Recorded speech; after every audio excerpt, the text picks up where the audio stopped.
Hello viewers, আসসালামু আলাইকুম রহমতুল্লাহি ওয়া বারাকাতুহু। আজকে আপনাদেরকে ইউরোপের মাটিতে দেশি পদ্ধতিতে কি করে শাকসবজি চাষ করা যায়, শাকসবজি লাগিয়ে খাওয়া যায় সেই পদ্ধতি আপনাদেরকে দেখাচ্ছি। এটা হচ্ছে আমরা যে বাসায় বসবাস করি পর্তুগালে, সেই বাসার আঙিনায় একটু খালি জায়গা ছিল, সেখানে আমরা বিভিন্ন রকমের শাকসবজি লাগিয়ে আমরা খাচ্ছি। এ হচ্ছে পুঁই শাক, লাল শাক,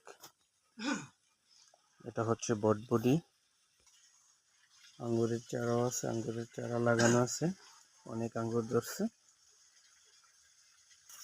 বটবডি, এই গাছে অনেকগুলো বটবডি আসছে, দেখেন কত সুন্দর পুঁই শাকের চারাগুলো।